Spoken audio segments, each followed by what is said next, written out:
I dodged death many a time, and that night in Abilene was no different.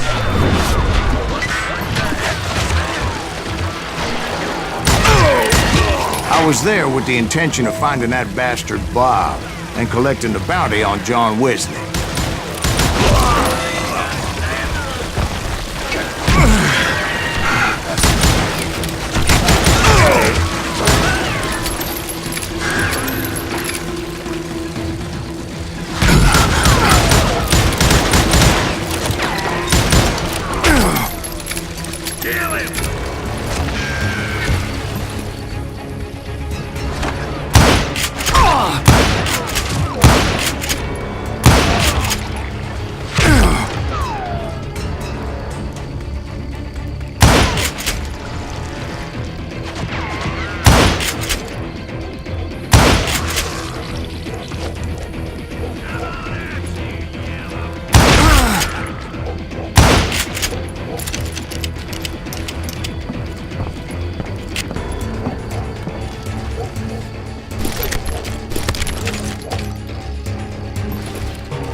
I thought the Texas Rangers got hardened. Yeah, that's what they want you to believe. It was coldin' a witch's tit and a brass bra that night as I fought my way past his loyal compadres to the very same saloon we're sitting in today.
Look around and imagine this place painted in blood.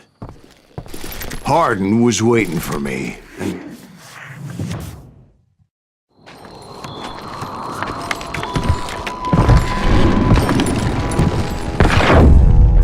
Wait, I'm jumping the gun here. Let me back up and give you some background on this sumbitch. He deserves that much. Don't you think so, Ben? John Wesley Hardin was a killer. By the end, he confessed to taking the lives of 42 men. Fathers and husbands, brothers and sons, men with families who cared about them. He was a bona fide folk hero by then, and had amassed a gang of armed miscreants and other assorted thugs. He and his men set up camp outside of town, and I was hoping Bob was among them. Shit, it's cold out here. Freezing my giblets off. Ain't right we gotta stay out here keeping watch like this. Ain't nobody stupid enough to go after Hardin anyway. Better 3 hours early than a minute too late.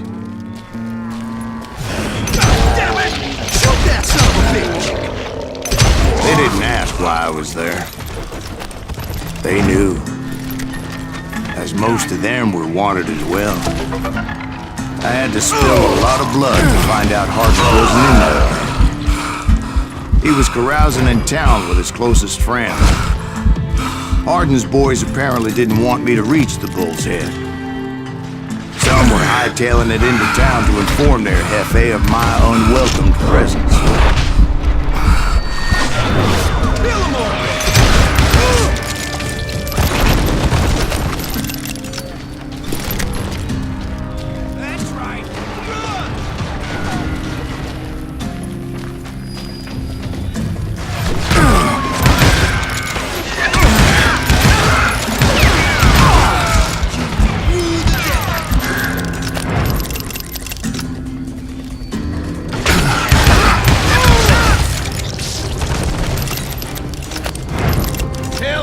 Someone's coming for him!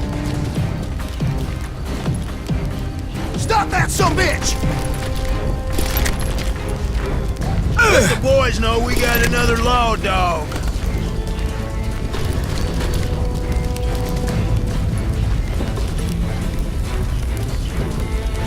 I'm gonna shoot you dead!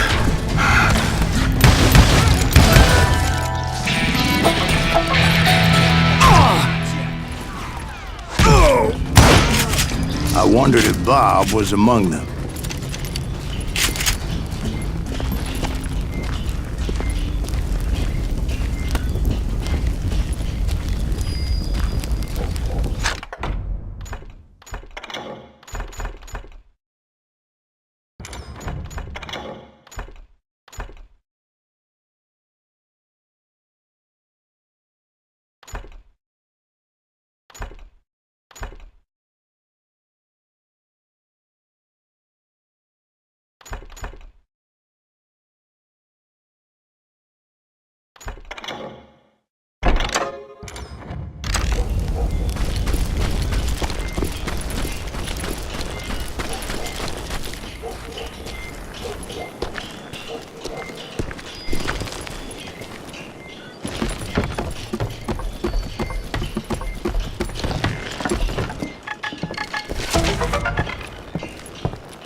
And I steeled myself for the fight ahead. For as good as I was, deep down I wondered if John Wesley wasn't just a little bit better.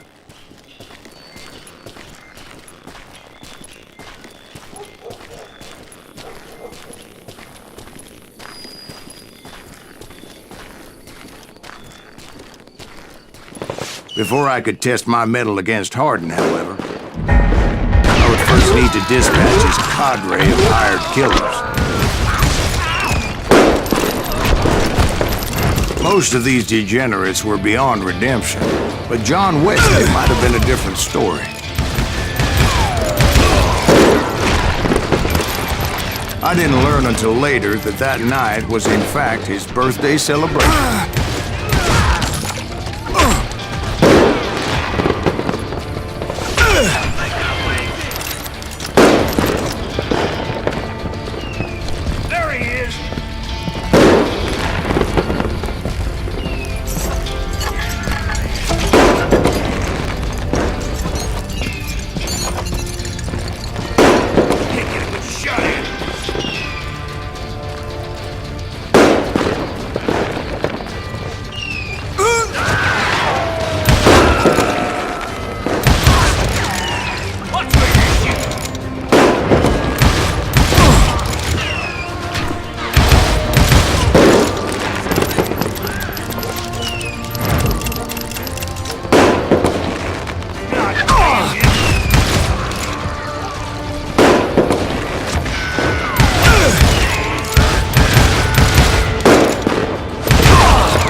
I think I already mentioned that I found Hardin in this very saloon.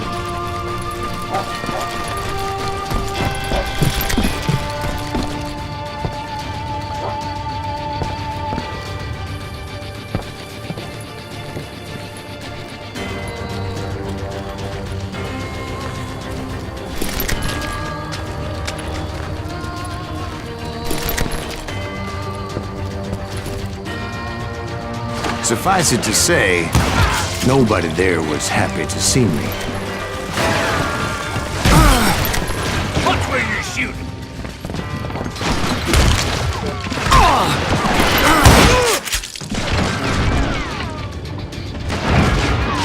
There he is.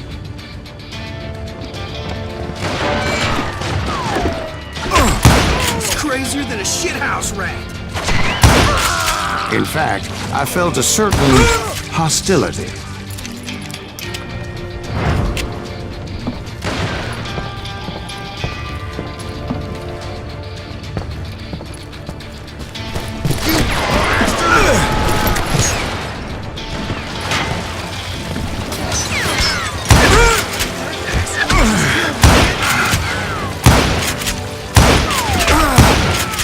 I was disappointed that neither Bob nor John Wesley were among the dead. But that was short-lived, as a moment later I was facing down the fastest gun in the West.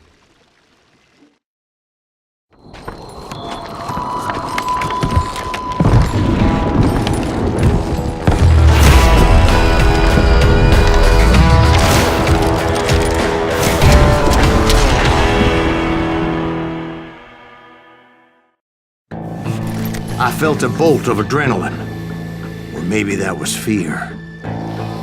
He was well known for his tricks, and I knew I'd need my own if I was ever to defeat him.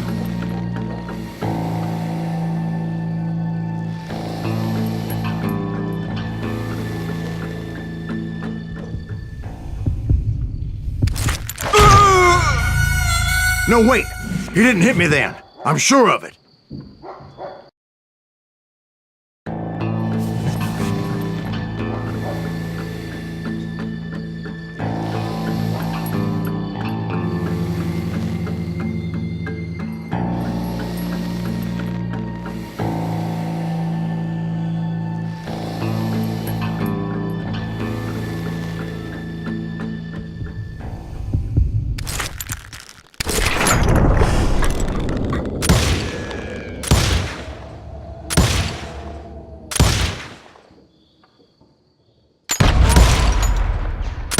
That man was faster than greased lightning.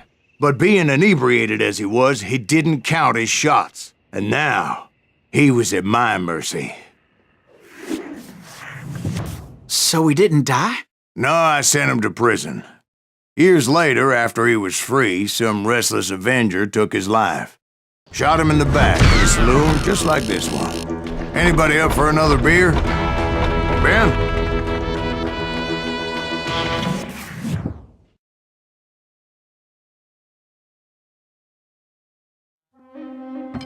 Thank you, darling. Yeah, some say revenge is a dish best served cold.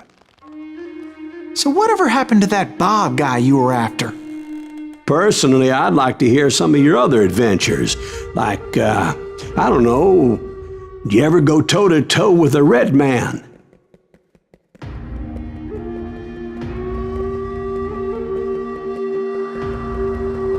Yes, I did, Ben. I remember once I was after this renegade Apache, Grey Wolf. Strangely enough, revenge was also his primary motivation.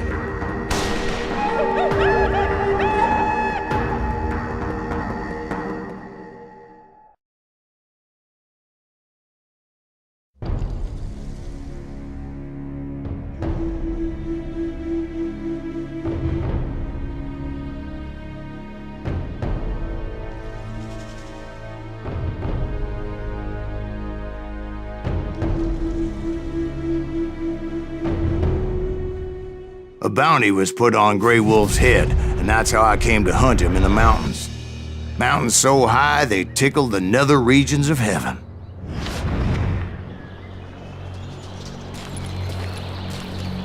Gray Wolf was a Chiricahua Apache medicine man who had led a war party in revenge for a massacre against his people. The U.S. Army had attacked his tribe during his daughter's sacred sunrise ceremony, and the slaughter was unspeakable. I understood his anger, as there's nothing more traumatic than seeing those you love die in a cruel and painful death.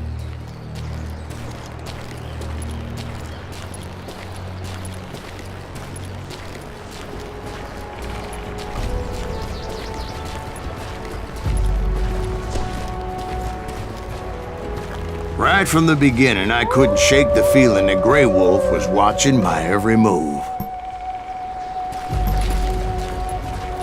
He led a band of young Apache warriors who wanted retribution and were more than willing to die for him.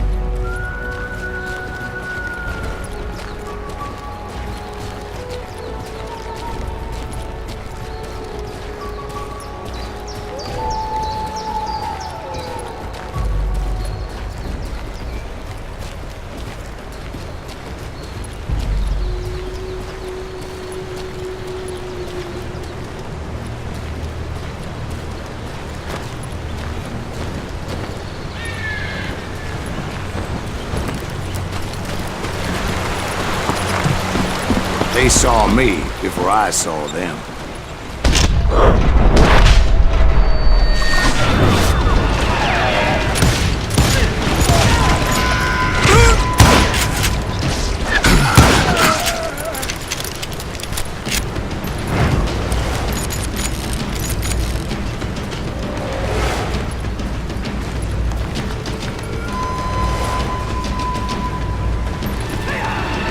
And it crossed my mind that maybe this wasn't such a good idea. But now that the shooting had started, there was no backing down.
It was rugged country, the winter home of the Chiricahuas, and that's why they had retreated there.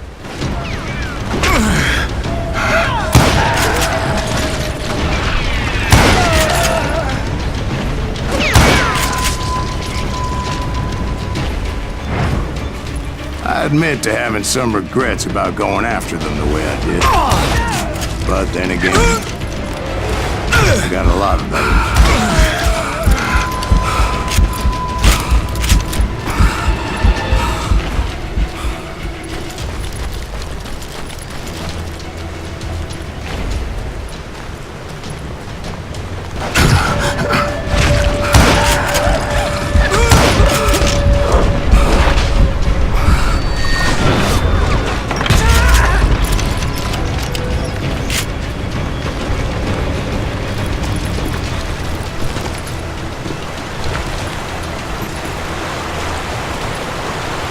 Did you find Gray Wolf? Not at that moment, but I did find the entrance to their hideout.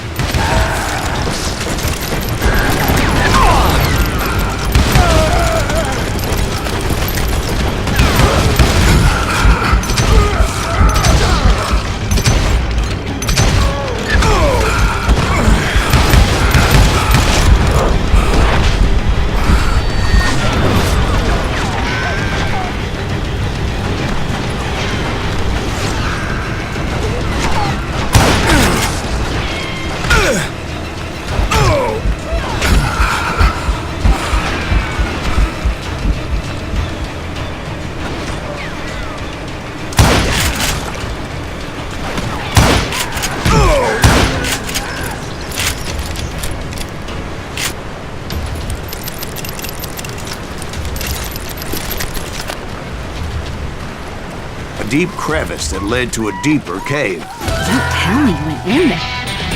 Yeah, but it's not out of bravery so much as pure, angry cussedness.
See, back then, I had a stubborn streak a mile wide, and I wasn't about to back down.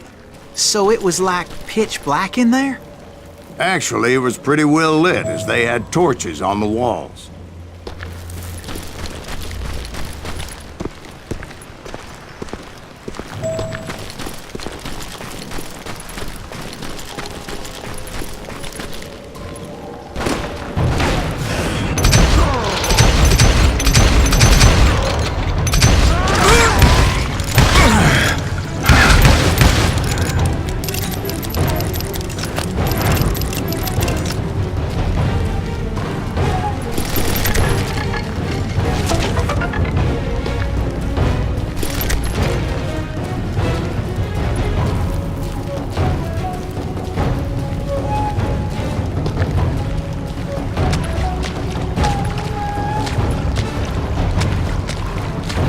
How big was his cave?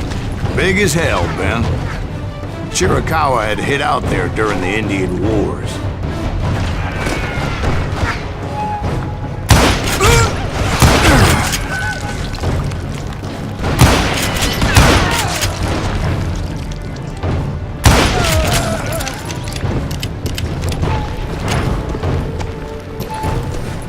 They thought it was haunted with the ghosts of those murdered by the horse soldiers. The cave was haunted with dead Indian ghosts? To be honest, I was more concerned with the live ones than the dead ones.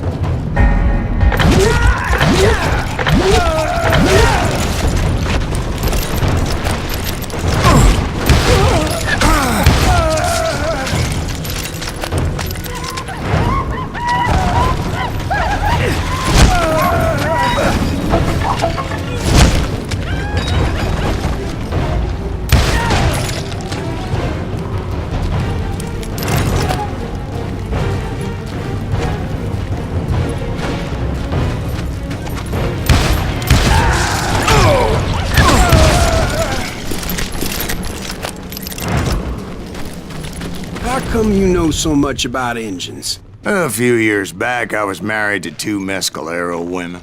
At the same time? Yeah, they were sisters. Polygyny is traditional among the Mescalero. So what happened? Oh, I had to get out of there. Those girls never shut up. Both of them nagging at me all the time. Drove me half crazy. Haven't seen them since.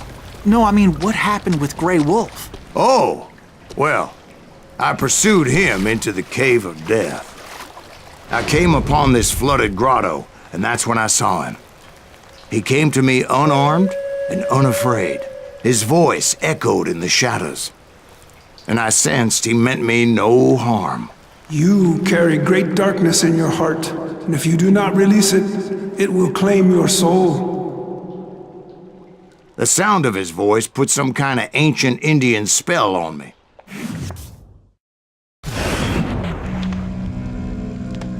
As his story unfolded in my mind, You will come to this place again and kill many more men, and the darkness will grow until it consumes everything that you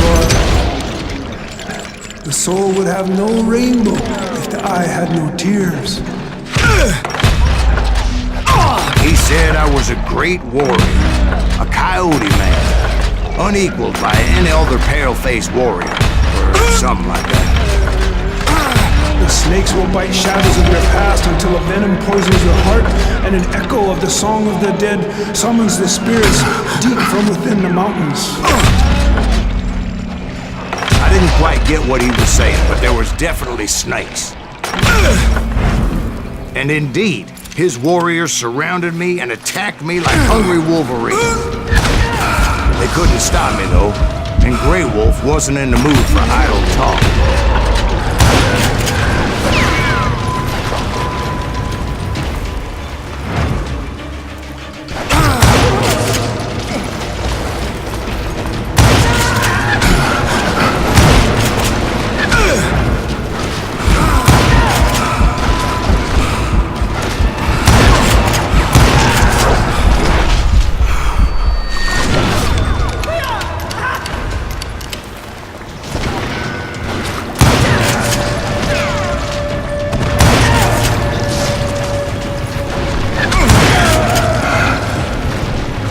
I swear I couldn't see any way out of this trap. But suddenly, one just appeared. Kind of like a miracle.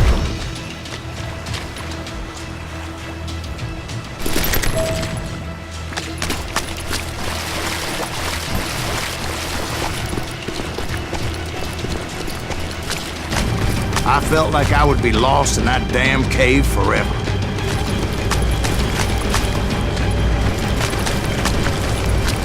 Finally, I found myself back outside, perched on the edge of a precipice, overlooking a thundering Whitewater River. To get where I was going required several leaps of faith, but no way in hell I was turning back.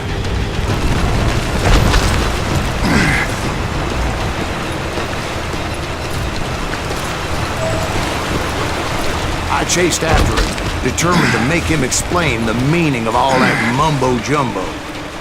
Mumbo-jumbo's right. Are you making this all up as you go? A few details may be fuzzy, brother, but I am relating exactly what happened to me.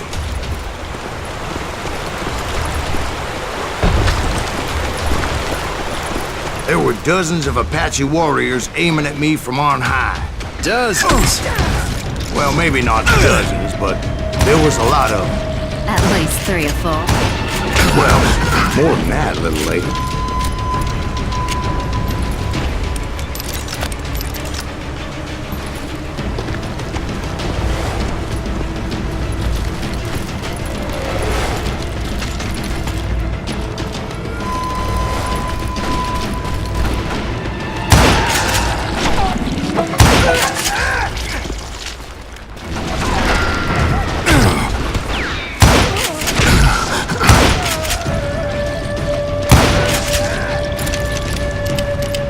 A steep climb up creek ahead of me and scrambled up those rocks like a mountain goat.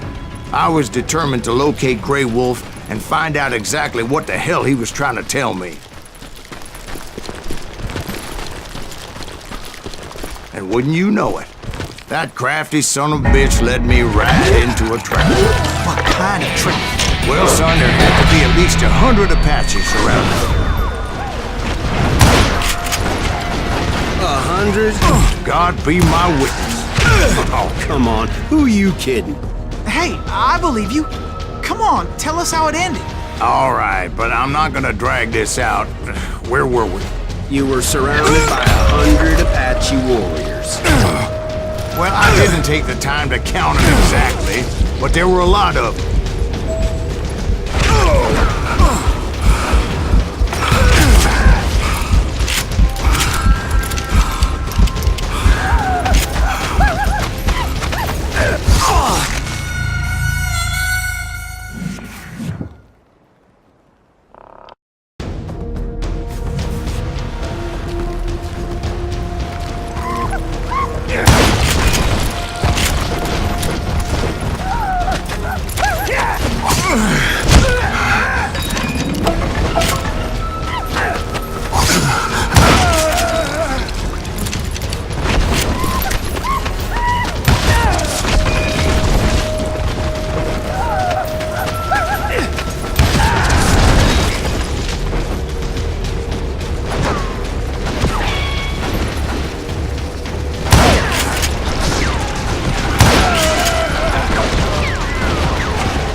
And in the end, a path appeared before me that I had not seen before.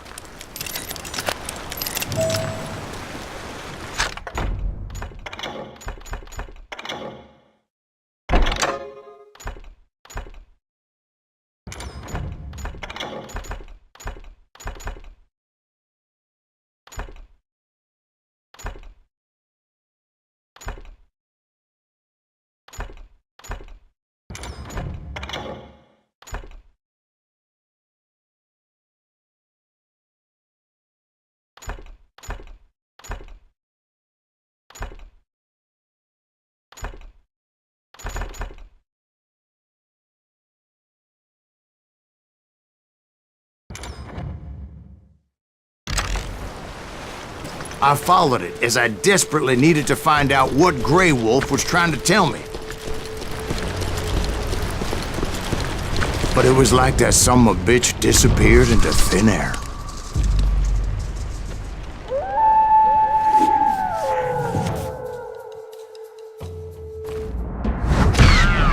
Never did find him. And never did collect my goddamn bounty.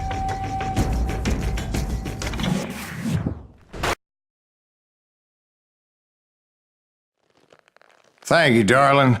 It's interesting how the truth can sometimes seem might malleable, depending upon your point of view. Like how those dime novels make you out to be something you're not? Jack, don't be starting trouble. No, he's right. They do tend to exaggerate. Did they exaggerate your part in taking down the Daltons? Well, I was there in the flesh, boy, so I saw what happened firsthand.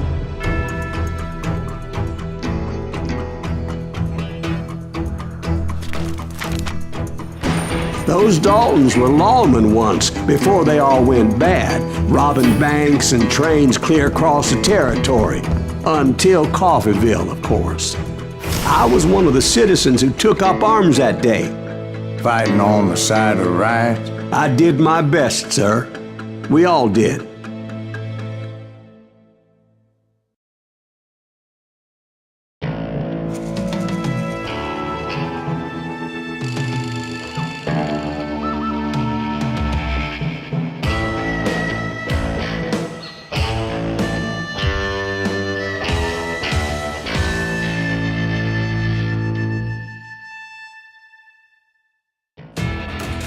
It was early morning.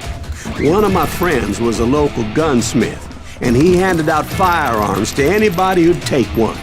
You see, the Daltons got it in their heads to rob 2 banks at the same time. 2 banks on the same damn street. The story was Bob Dalton's girl was always writing him about how he had no ambition. Well, you're nobody next to Jesse James, she'd say. Finally, the bastard took his brothers to Coffeeville just to shut her up. Right. It's always the woman's fault. Well, the locals recognized the Daltons right off. Before they could get away, half the town took up arms to defend their property. He got us a hero. Put some holes in him!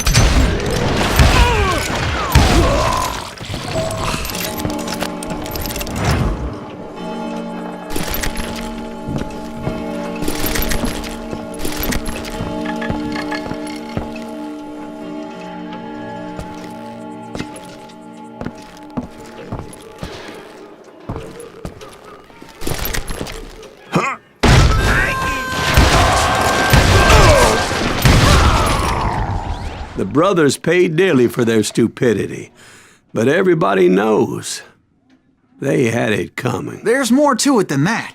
I read all about that day, so I know for a fact that it went down very differently. First of all, it was high noon. A posse of U.S. deputy marshals were on the rooftop across the street. Get ready, boys. They're gonna make a move. The lawmen had been tracking the Daltons for months, and now they finally had them dead to rights.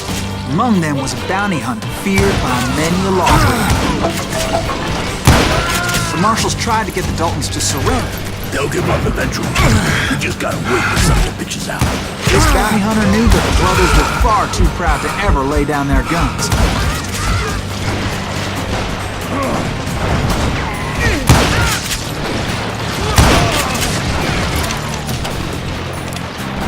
went in there alone to confront those criminals.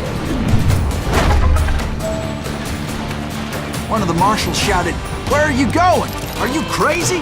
Hey, where do you think you're going, dumbass? That rifle's mine. But he paid him no mind.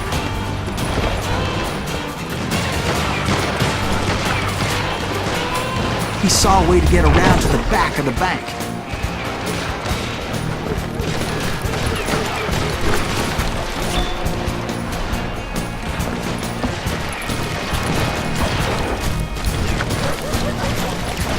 Then he figured out how to hit the Daltons from a direction they weren't expecting.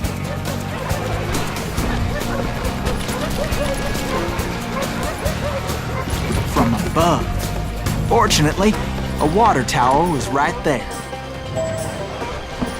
A moment later, he was climbing up a steep ladder, laughing at danger as he did. It was brave men like him who risked their lives to tame this wild country.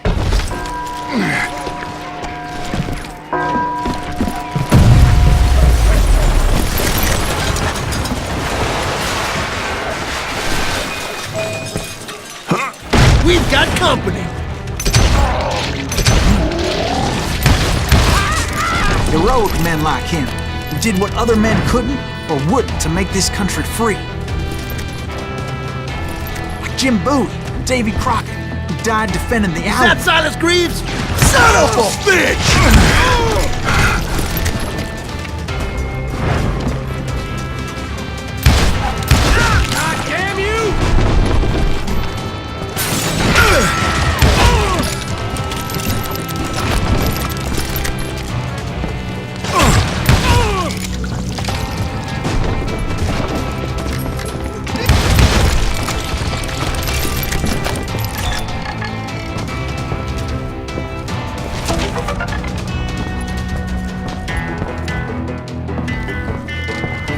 Over there! That's Silas Greaves! What the hell? Blast! He came away victorious, taking down those thieving Daltons.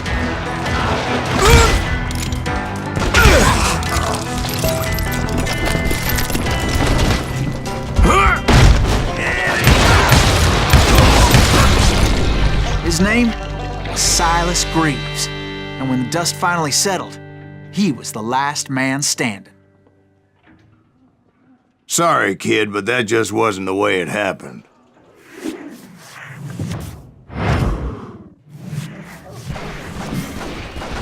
It was early evening, not high noon.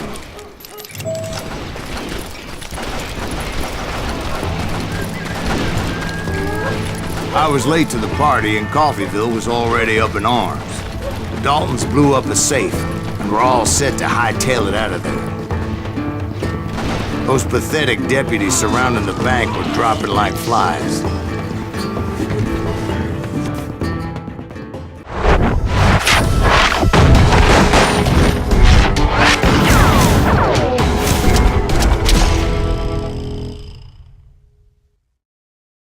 I had been tracking those jokers for months, waiting for them to do something reckless. Boy, you are shit out of Finally, they did. Those stupid bastards decided to rob two banks at the same time in the same town where everybody knew them. But they still had friends in Coffeyville. You can't get me.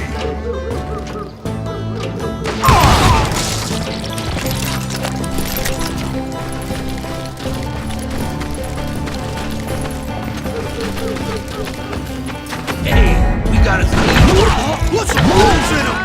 Those friends came after me like a pack of wild dogs, tooth and nail. They were coming at me from all directions. I caught sight of the Daltons running with the money and didn't want to lose it. Problem was, they knew the town better than I did. To top it off, I found myself in the middle of another shootout entirely. I think they know who we Did the are. Daltons hole up in somebody's house? No, it was the Smiths, I believe. They were cousins of the Daltons. And they were shooting at the Browns, who were shooting at the Daltons. Which wasn't any surprise, because those two families have been feuding forever. And since the Joneses are related to the Browns, they shot at the Smiths. pissing off the Heimhoffers, whose daughter recently married a Smith. Well, bullets were flying every which way as all the old feuds in Kansas caught fire all at once. There was a hell of a lot of pissed off people in Coffeyville that day. But that's just the way life is sometimes. Shit happens.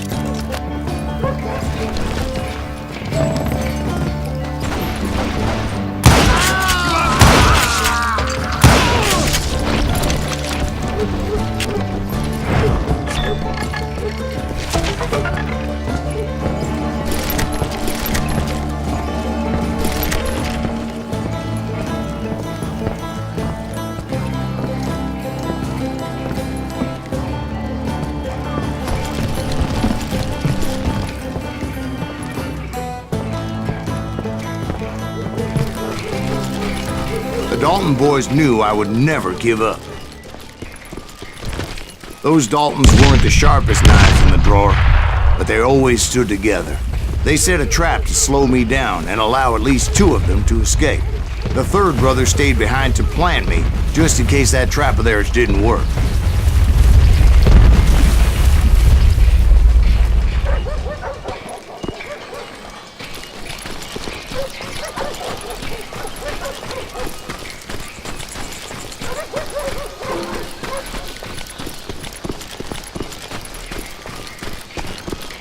It was Emmett, the youngest, and he decided to stand his ground and face me down.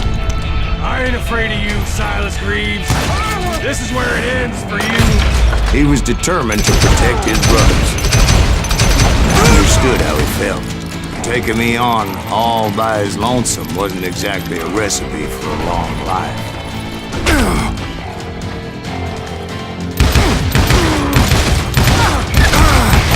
Gonna beat you like a red-headed stepchild.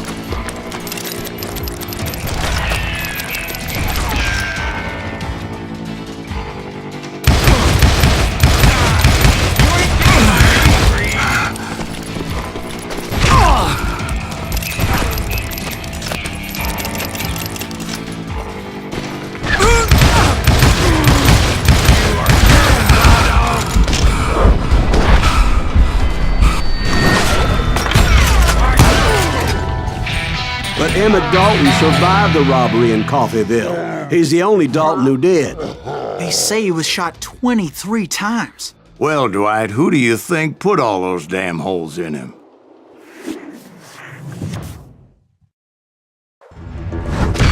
But I have to admit, that boy had grit.